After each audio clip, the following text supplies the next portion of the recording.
एक समय की बात है। एक गांव में एक पंडित जी रहते थे।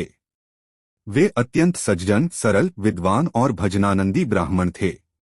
अपने पठन पाठन और ब्राह्मण भर्ती, पूजा पाठ, संस्कार आदि से ही उनका जीवन यापन होता था। उनके घर में गायों की सेवा करने के लिए एक निषाद डिमर केवट का एक युवक भी रहता था। वह बड़ा नेक दिल और सेवाभावी था, किंतु दुर्भाग्य से युवावस्था में ही उसकी मृत्यु हो गई। पंडित जी को उसका निधन बहुत दुख दे गया। कई वर्ष बीत गए। एक दिन पंडित जी अपने घर के कमरे में बैठकर भजन साधना कर रहे थे। तभी अचानक उन्हें वही मृत युवक उनके सामने खड़ा दिखाई दिया। पंडित जी चकित रह गए। यह तो मर चुका था और कमरे की कुंडी भी भीतर से बंद है। यह अंदर आया कैसे? पंडित जी ने हिम्मत कर पूछा। तुम कौन? युवक बोला। पंडित जी, मैं वही आपका सेवक हूँ। अब मैं जमदूत बन गया हूँ। मुझे यमराज के दरबार में नौकरी मिली है। मेरी ड्यूटी है कि जिनका समय पूरा हो जाता है उन्हें यमलोक तक ले जाना।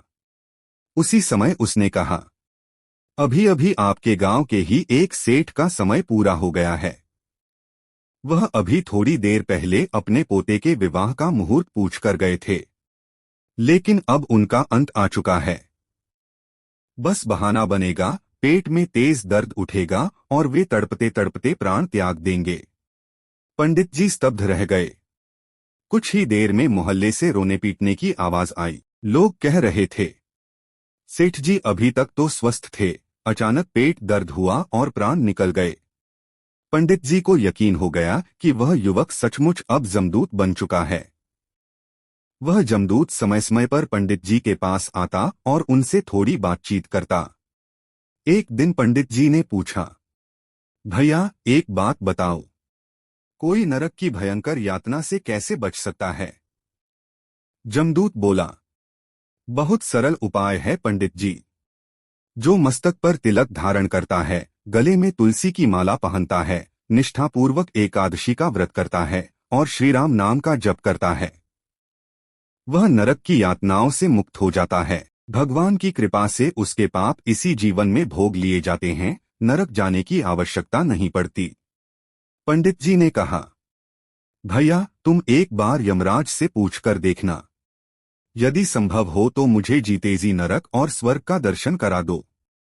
जब मैं आंखों देखा हाल सुनाऊंगा तो लोगों को विश्वास हो जाएगा और वे सत्कर्म की ओर प्रवृत्त होंगे। जमदूत ने वचन दिया और उचित समय पर यमराज से निवेदन किया।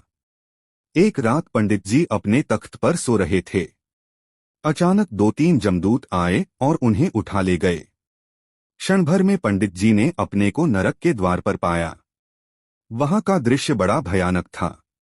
किसी को खौलते तेल के कड़ाह में डाला जा रहा था, किसी को लोहे की गर्म भूमि पर दौड़ाया जा रहा था, किसी को काट काट कर पुनः जोड़ा जा रहा था, मलमूत्र के सागर में डुबोया जा रहा था। पंडित जी के रोंगटे खड़े हो गए। उन्होंने कहा, भैया अब बहुत देख लिया, हमारा हृदय फट जाएगा। लेकिन तभी एक जमदूत ने कहा, पंडित जी आपके ऊपर भी एक हिसाब बाकी है। पंडित जी चौंक गए। मेरा किससे हिसाब? जमदूत बोला, आपके गांव का एक चर्मकार है। आपने उससे जूती बनवाई थी और उसके 2 पैसे नहीं चुकाए, वही हिसाब बाकी है। पंडित जी बोले, अरे इतना छोटा सा बकाया? जमदूत बोला, नरक में रुपया नहीं चलता, यहां बराबर हिसाब चुकाना पड़ता है। वह 2 पैसे के बराबर चमड़ा उतार कर ही हिसाब पूरा होगा। पंडित जी को अपनी पीठ पर तीव्र पीड़ा सहनी पड़ी। चमड़े का एक टुकड़ा उखाड़ लिया गया। रक्त बहा, किंतु उनका बकाया चुक गया। अब पंडित जी बोले, भैया अब तो मुझे स्वर्ग भी दिखा दो। जमदूत उन्हें ले गए। स्वर्ग का दृश्य अद्भुत था। आकाश से फूल बरस रहे थे, शंखनाद गूंज रहा था, देवांगनाएं नृत्य कर रही थीं, सुगंधित वायु बह रही थी।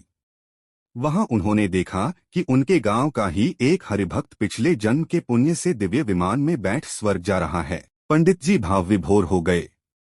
धरती पर लौटने के बाद पंडित जी ने लोगों से कहा, भाइयों, नरक का कष्ट अकथनीय है और स्वर्ग का सुख अवर्णनीय। यदि बचना चाहते हो तो तिलक धारण करो, तुलसी की माला पहन लो, एकादशी का व्रत रखो और श्री राम नाम का जप करो। यही सच्चा उपाय है। यही जीवन का सार है। यह कथा हमें बताती है कि पाप का छोटा सा हिसाब भी छूटता नहीं और साथ ही हरिभक्ति से ही नरक से मुक्ति मिलती है। अगर कहानी अच्छी लगी तो लाइक करें, दोस्तों के साथ शेयर करें और ऐसे ही और वीडियो के लिए सब्सक्राइब करें।